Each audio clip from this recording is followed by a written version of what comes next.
Baik, halo semuanya. Perkenalkan nama saya Siti Nurul Mas, NIM 22040101-004.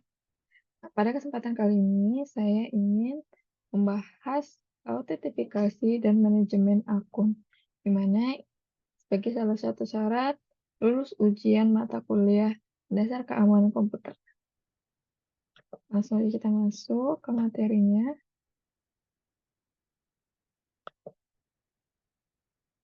Nah, di sini kita masuk ke autentifikasi. Apa sih autentifikasi itu? Dan manajemen akun. Apa sih manajemen akun? Nah, saya jelaskan dari pertama, autentifikasi. Autentifikasi adalah proses verifikasi identitas pengguna agar hanya pengguna yang sah yang dapat mengakses suatu sistem. Nah, teknik autentifikasi ini meliputi password, atau PIN, atau pola, atau token biometrik, dan multifaktor, yang dimana ini penting untuk menggunakan autentifikasi yang kuat seperti motifikator sehingga membatasi percobaan gagal dan mengenkripsi password. Sedangkan manajemen akun sendiri ialah mencakup dari pembuatan verifikasi dan mengatur hak akses pemeliharaan dan penonaktifan akun secara terkendali. Nah, pada prinsipnya, pada prinsip utamanya, manajemen akun ini adalah memberi akses minim yang dibutuhkan atau least privilege, yang dimana prosedur yang jelas seperti itu. Sehingga manajemen akun ini baik meliputi sistem terpusat, audit trail, enkripsi password, dan otorisasi. Nah, setelah kita mengetahui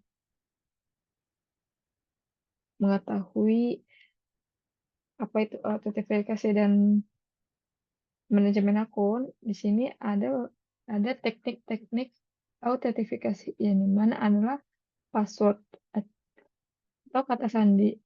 Yang kedua itu ada PIN atau nomor identifikasi pribadi. Ada juga token, ada juga kartu pintar, ada biometrik. Biometrik itu ada beberapa ya, ada mulai dari segi jari, wajah, ataupun mata atau retina. Di mana ada juga yang terakhir adalah multifaktor, di mana ini adalah kombinasi dua atau lebih dari teknik autentifikasi. Selanjutnya adalah kelebihan dan kekurangan dari tiap-tiap teknik, di mana kelebihan dari password tersebut adalah mudah diimplementasikan, biaya murah, kekurangannya rentang serang brute force, atau pengguna cenderung memilih password yang lemah, jadi password yang mudah ditebak, kayak gitu. Yang kedua adalah PIN, kelebihannya itu mudah diingat, hanya angka, tidak bercampur, lebih sulit ditebak dibanding password. Kekurangannya adalah rentang brute force karena kombinasinya sangat-sangat terbatas. Yang ketiga adalah token. Kelebihannya dari token ini adalah sangat sulit direplikasi dan ditebak. Cocok untuk autentifikasi jarak jauh. Nah, untuk kekurangannya sendiri memerlukan biaya tambahan untuk distribusi token, pengguna bisa kehilangan. Yang keempat adalah biometrik. Kelebihannya adalah sangat sulit ditiru, tidak perlu mengingat apapun. Kekurangannya memerlukan perangkat biometrik, risiko kebocoran data biometrik. Yang kelima ada kartu pintar. Kelebihannya adalah sangat aman dengan kunci kriptografi. Kita tahu banyak sekali yang digunakan. Kekurangannya itu memerlukan kartu dan reader. Pengguna bisa kehilangan kartu. Dan juga kalau mati lampu, ya nggak bisa. Yang keenam ada multifaktor. Kelebihannya, tambahan lapisan keenam proteksi jika satu faktor dibobol.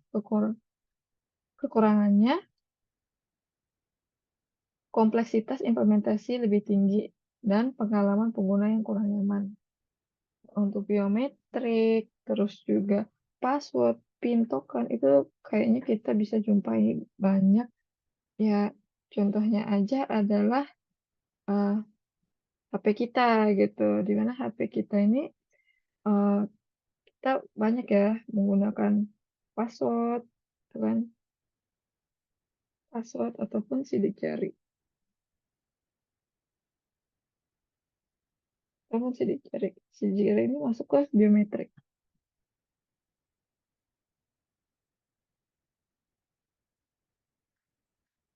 Selanjutnya kita masuk ke implementasi autentifikasi, di mana yang pertama adalah gunakan autentifikasi multifaktor untuk sistem yang sensitif atau kritikal, seperti kombinasi password dan token one time password atau OTP.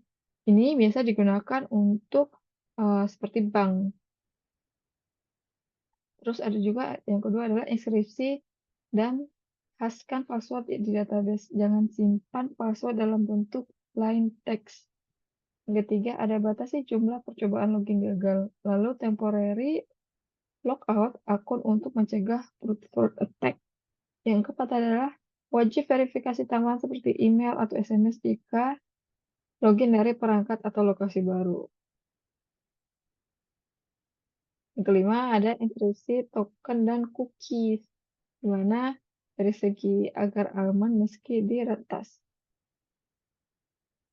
Yang keenam, ada gunakan komunikasi enkripsi, yaitu HTTPS atau SSL atau TLC yang mengirim kredensial login. Yang ketujuh, ada review log authentication secara berkala untuk deteksi aktivitas mencurigakan. Ini biasa terjadi misalnya di WhatsApp, kita bisa login dari beberapa gitu, dan kita bisa melihat historinya telah login ke siapa aja kayak gitu di WhatsApp kita. Nggak cuma WhatsApp, tapi aja juga Telegram dan masih banyak aplikasi lainnya. Terus yang ke-8, ada terapkan kebijakan password yang kuat seperti kompleksitas, masa aktif terbatas, dan histori. Yang ke-9 adalah lakukan pengujian keamanan dan audit sistem autentifikasi secara rutin. Yang ke-10 adalah tingkatkan kesadaran pengguna mengenai praktik baik seperti tidak membagikan password. Nah, ini mungkin masuk juga ke misalnya kita punya smartphone yang dimana di smartphone kita sendiri ini itu ada e-wallet, ada pokoknya hal-hal penting yang dalam sini. Nah, jadi semua itu jangan disamain passwordnya kayak gitu. Dan sangat diharapin juga HP-nya tuh dalam posisi terkunci sehingga ketika hilang kita tidak akan mengalami kerugian, tidak mengalami kerugian cukup besar.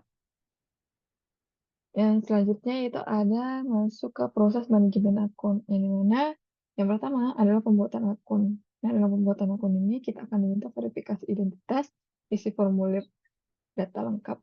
Yang kedua ada aktivasi akun.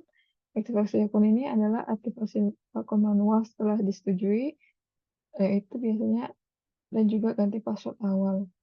Yang ketiga ada penetapan akses, yang mana akses minimum atau less privilege. Yang kedua itu adalah kelompok grup akses berdasarkan peran. Yang keempat itu adalah pemeliharaan, yang mana ini tercatat perubahan profil atau akses dan backup data akun. Yang kelima adalah penonaktifan, di mana ketika akun yang kita tidak pakai agar tidak disalahgunakan nantinya itu bisa kita nonaktifkan dan dicabut semua akses.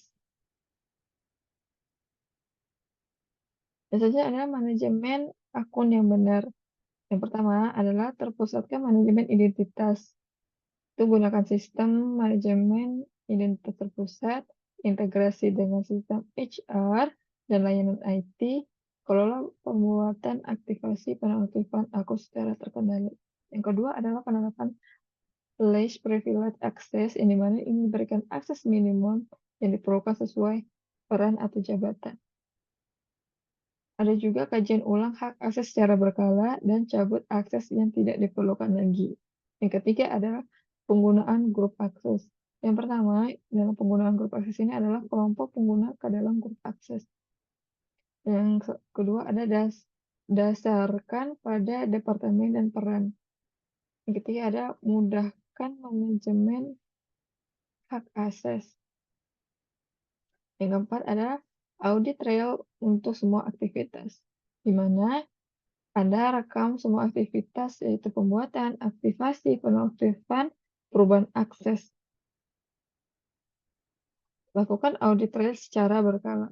Yang kelima, ada backup dan arsip data. Backup data pengguna, hak akses, dan log aktivitas. Yang kedua adalah arsipkan untuk keperluan pemulihan dan audit. Yang keenam itu adalah otomatisasi proses rutin. Jadi mana otomatisasi penonaktifan akun tidak aktif. Kurangi resiko human error. Yang ketujuh adalah enkripsi password. Yang mana yang pertama adalah simpan password enkripsi. Yang kedua adalah untuk mencegah pencurian password. Nah, kita masuk pada tantangan autentifikasi dan manajemen akun. Nah, tantangan yang pertama dalam autentifikasi itu adalah serangan phishing dan pencurian kredensial login. Yang kedua adalah brute force attack untuk menebak password atau PIN. Ini seringkali terjadi ya. Dan eksploitas celah sistem autentifikasi. Yang ada juga pengguna password yang lama atau digunakan di banyak sistem. Dan ketidakpatuhan kebijakan mengganti password. Ada juga tantangan dari manajemen akun, yaitu kesulitan mengelola akses di organisasi besar atau kompleks. Kredensial sharing yang memberikan akses berlebihan. Yang ketiga adalah kelalaian mencabut akses yang tidak diperlukan. Yang keempat adalah admin memiliki akses berlebihan tanpa pembatasan. Yang kelima ada lemahnya prosedur pembuatan, perubahan, dan penghapusan akun. Yang keenam adalah audit reaktivasi akun tidak memadai. Studi kasusnya, seperti yang kita tahu, ini saya ambil dari Indonesia, yaitu ada kasus kebocoran data Telkomsel pada tahun 2020, di mana 103 juta data pelanggan Telkomsel bocor ke publik. Akibatnya apa? Akibatnya adalah kesalahan konfigurasi database pelanggan oleh vendor Telkomsel. Data ini bocor seperti nama, alamat, nomor KTP, nomor telepon. Yang ada kasus yang kedua, yaitu ada kasus kebocoran data iktp pada tahun 2018. Ini cukup viral banget. Ada juga karena data pribadi seluruh pemilik iktp Indonesia bocor. Akibatnya celah konfigurasi keamanan website, Ditjen Kependudukan dan Capil. Data 7 juta warga tersebar di penjual data ilegal. Ada juga itu yang pas tahun 2000 berapa itu adalah kebocoran data Bank BSI. Nah, sekian presentasi dari saya. Wassalamualaikum warahmatullahi wabarakatuh.